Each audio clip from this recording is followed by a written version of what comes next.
Que a paz de Deus, o amor de Jesus esteja com todos nós nesta hora, nesse instante, onde iniciamos aqui mais uma reflexão evangélica doutrinária.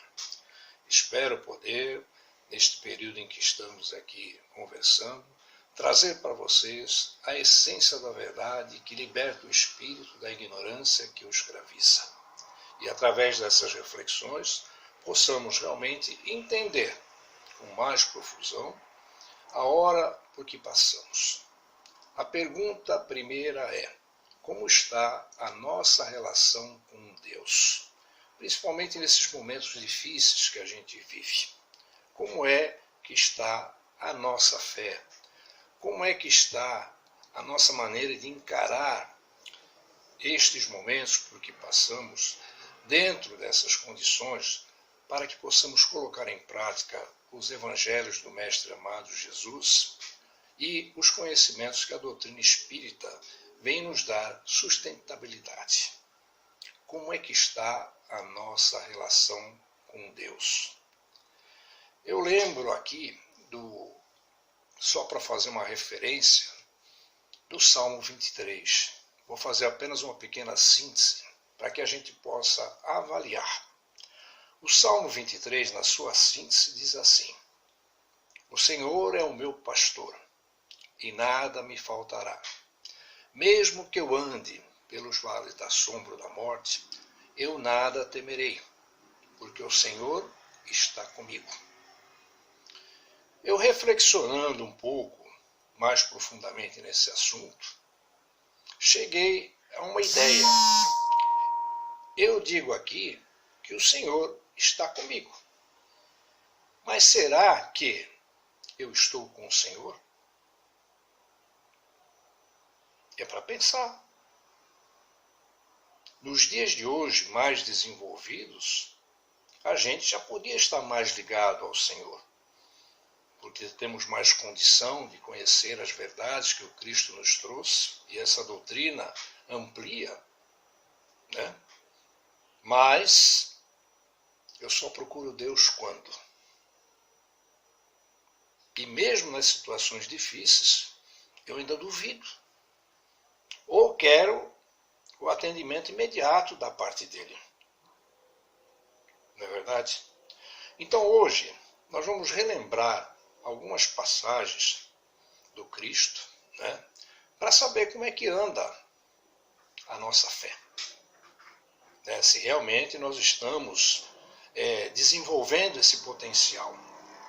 Que, na verdade, a fé nada mais é que um potencial adormecido dentro de nós. Porque na literatura que a gente tem hoje a respeito da vida espiritual, nós sabemos que somos filhos de Deus, fomos criados por Deus. A pergunta 540 do Livro dos Espíritos é bem clara. O espírito evolui do átomo primitivo ao arcanjo. Ele parte do nada, do zero, e chega à perfeição nos quesitos morais e intelectuais. E nós hoje não somos aqueles do tempo de Jesus, nem do tempo de Moisés, e nem do tempo passado. Nós já estamos mais adiantados, já temos condições de enxergar as verdades na sua essência.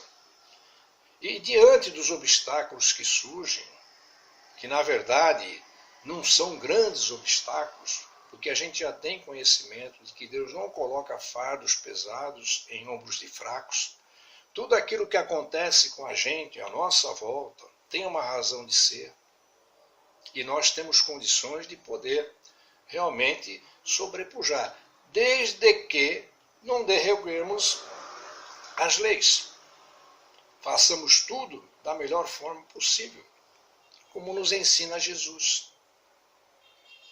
Tem uma passagem, ela está no capítulo 19 do Evangelho segundo o Espiritismo, onde fala sobre o poder da fé.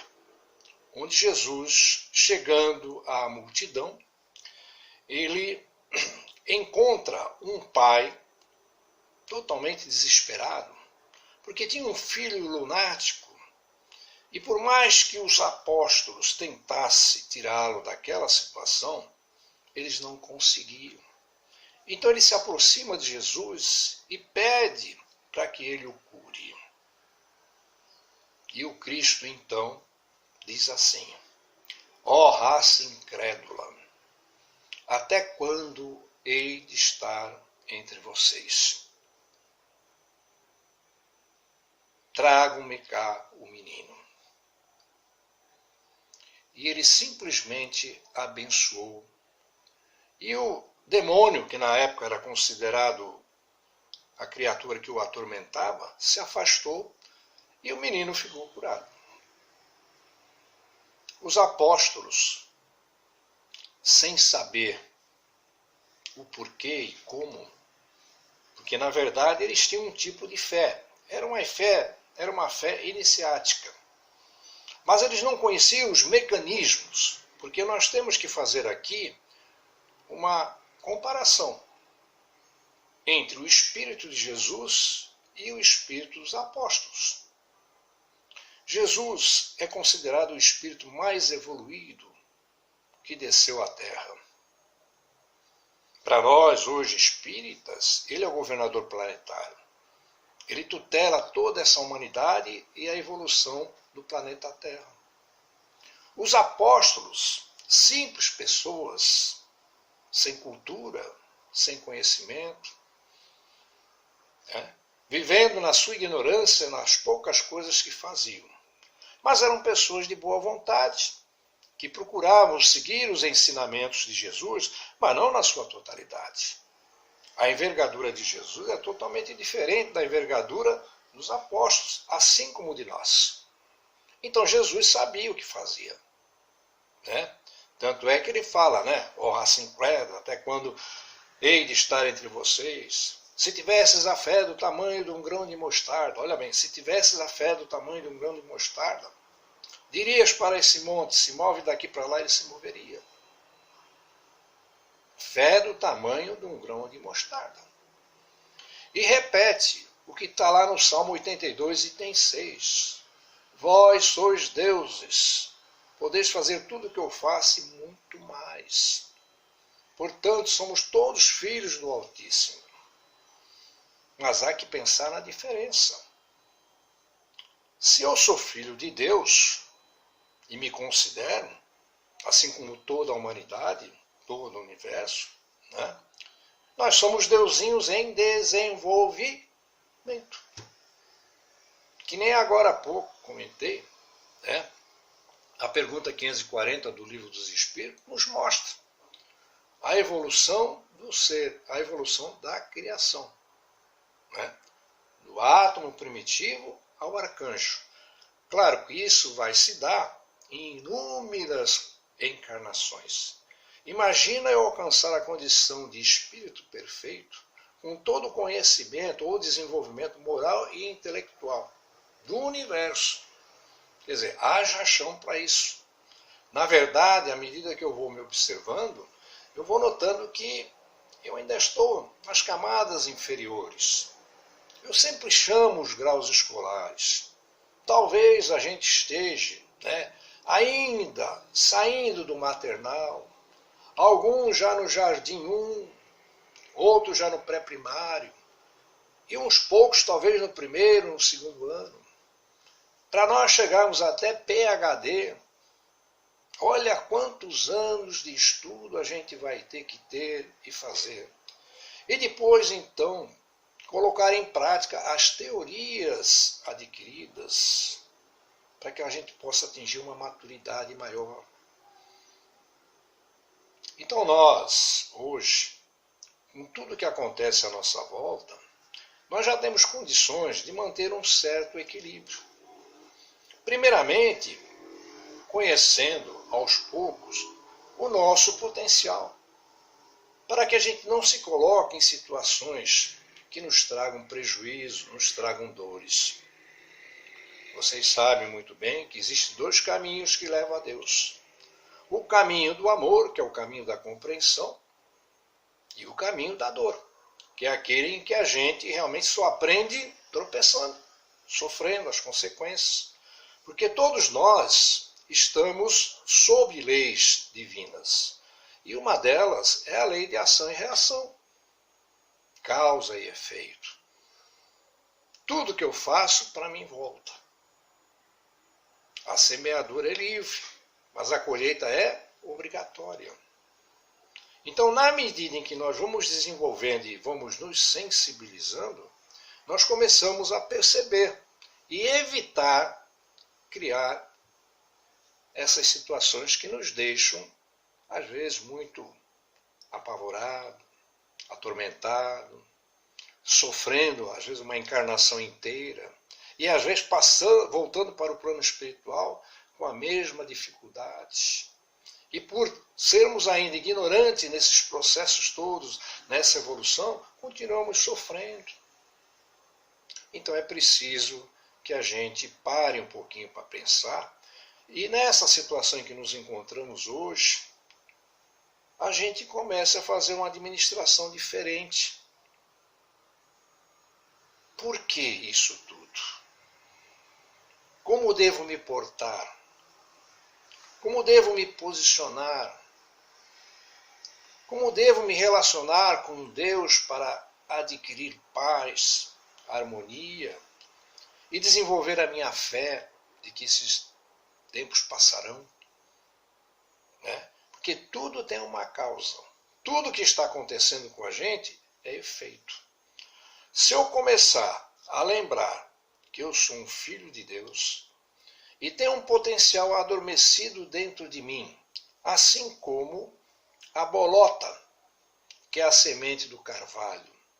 E ela, dentro dela, tem o carvalho em potencial. Tudo está dentro dela. O que ela precisa é desenvolver esse potencial da melhor maneira possível. Numa terra fértil, com todas as condições básicas necessárias. Vamos avaliar o potencial adormecido. Dentro de um caroço de abacate, eu tenho o abacateiro em potencial. Enquanto ele não se desenvolve, ele está em estado latente, adormecido. Então, para isso, é preciso o esforço, a boa vontade, a humildade, a simplicidade, o amor, que são os elementos necessários para fazer com que ele se desenvolva. E se a gente começar a analisar com todo esse adubo que eu acabei de falar agora aqui, ele vai começar a sair para fora. Primeiro um talinho, depois uma folhinha, vai subindo, vai se tornando uma árvore maior, vai dando flor. No caso do abacateiro, às vezes é 2 floradas por ano. Aí eu pergunto para vocês, aonde estava tudo isso?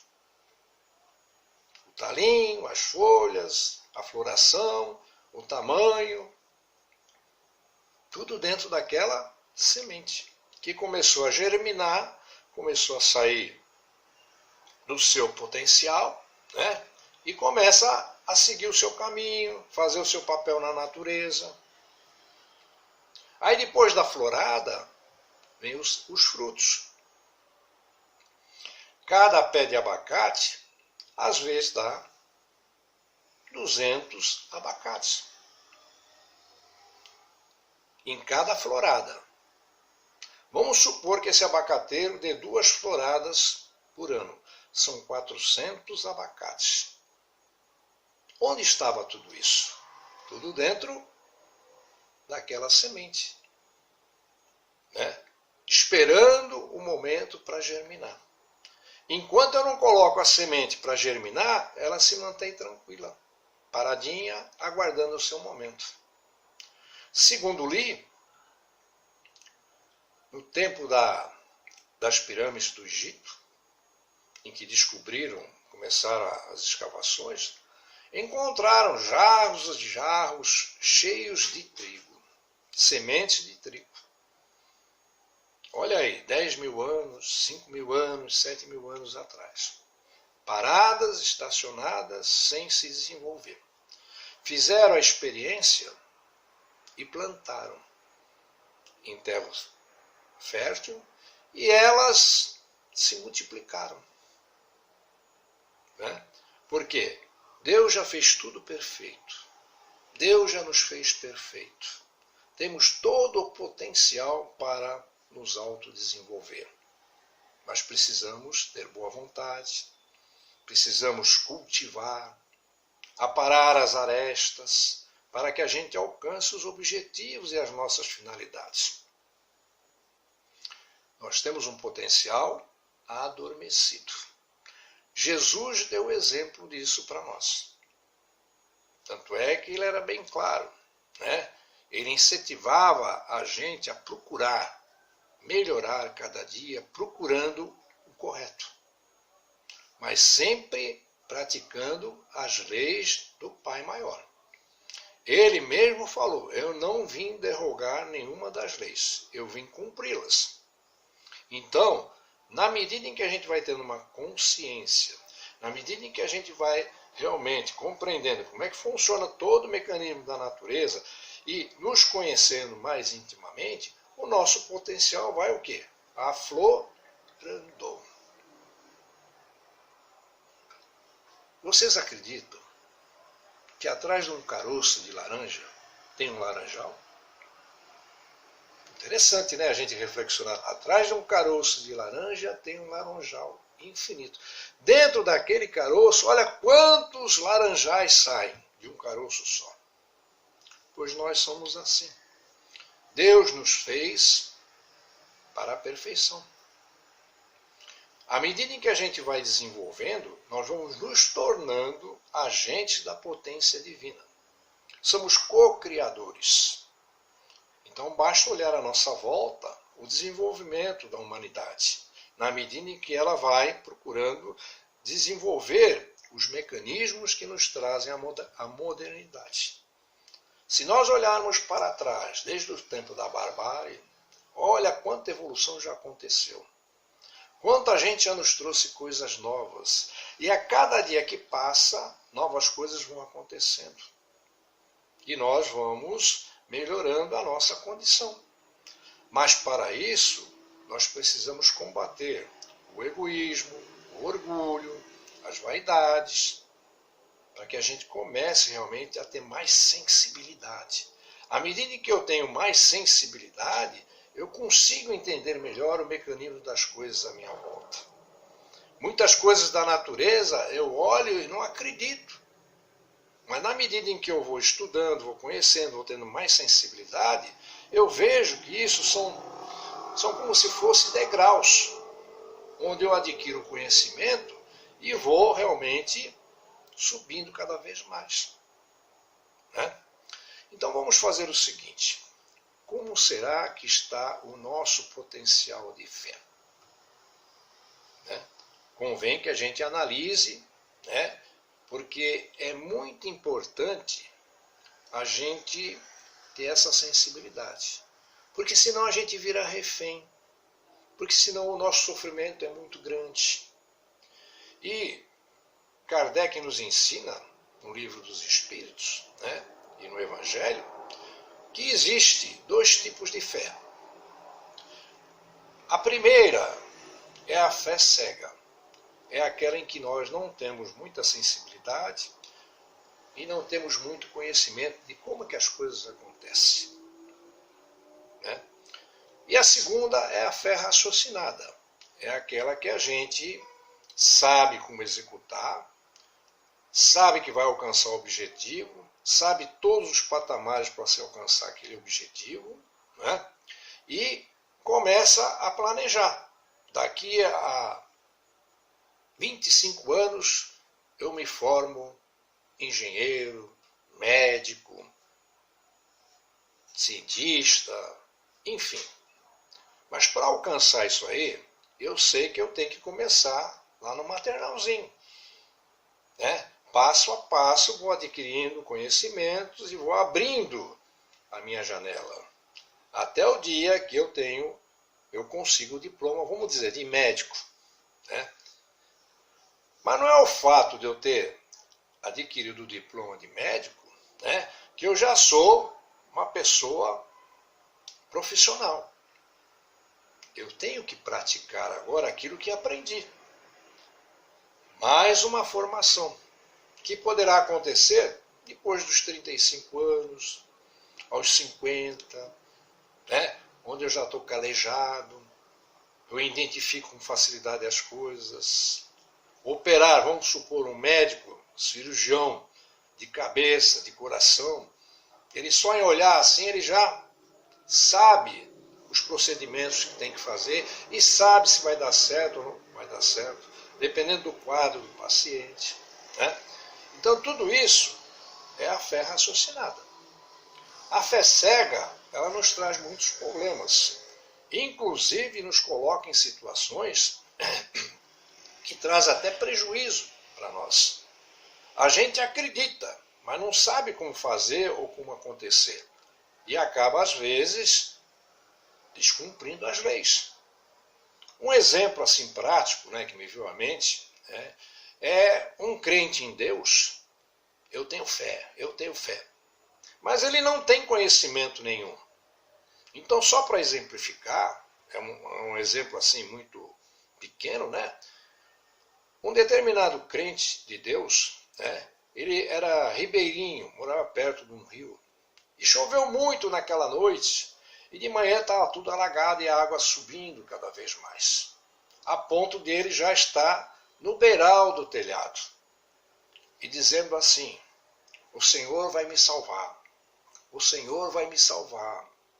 Né? Nisso vem passando uma canoa e o canoeiro fala para ele, pula aqui, vamos embora. Não, o Senhor vai me salvar. E o canoeiro foi embora. E ele sempre dizendo, o Senhor vai me salvar. Confiante. Aumentou mais a água, já estava no meio do telhado. E ele dizendo, o Senhor vai me salvar, o Senhor vai me salvar. Né? Aí vem uma lancha do bombeiro. Vamos lá, vamos, temos que recolher todo mundo, pula aqui. Não vou, o Senhor vai me salvar, o Senhor vai me salvar. Né?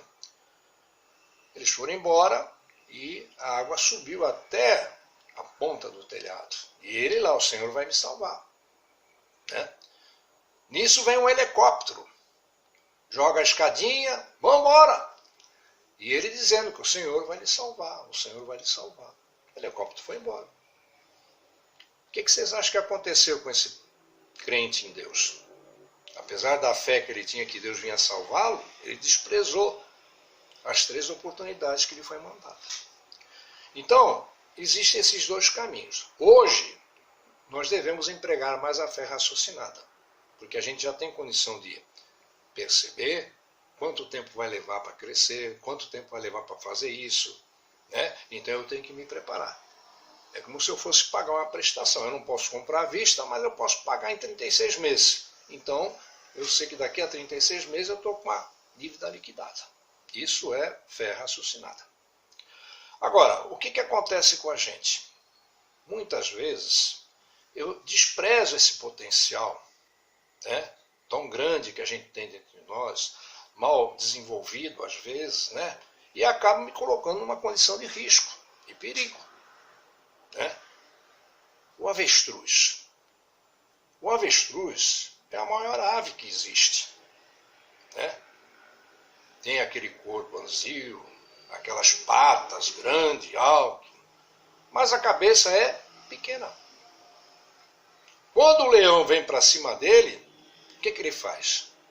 Na maioria das vezes ele coloca a cabeça dentro de um buraco e o leão vem e pumba, pega ele.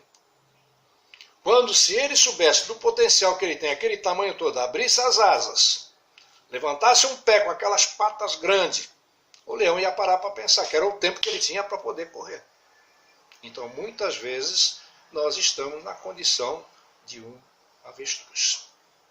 Então, o poder de fé, que está lá no capítulo 19 do Evangelho segundo o Espiritismo, nos dá uma sustentação muito grande, porque nos faz pensar e fazer com que a gente diante das dificuldades, diante das adversidades, a gente pare para pensar. Muitas vezes é necessário dar 2 passos atrás para poder dar um para frente. É quando eu começo a pensar como realmente superar as minhas dificuldades. Eu, quando trabalhava, eu tinha uma frase sobre a minha mesa que todo dia eu lia. E eu acho muito interessante para esse momento. A maior derrota na vida de uma pessoa acontece quando ela imprime fuga diante de uma ou mais dificuldades, desprezando ou anulando o potencial que Deus lhe deu para superá-las. E o engraçado de tudo isso, que eu também ganhei uma folhinha da Xixunei na época, né?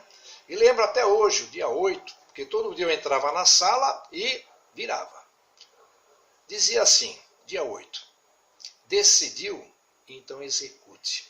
Em você se aloja uma grande força. Então vocês estão percebendo que de todo lado eles tentam chamar a nossa atenção. E assim, eu espero ter passado para vocês que nesses tempos em que passamos, na atual fase onde nós nos encontramos, como é que está o nosso potencial? Não é? Nada acontece por acaso. Deus não nos coloca fardos pesados em ombros de fracos. Então nós temos que parar para pensar, avaliar. Um abraço a todos vocês e até uma próxima oportunidade.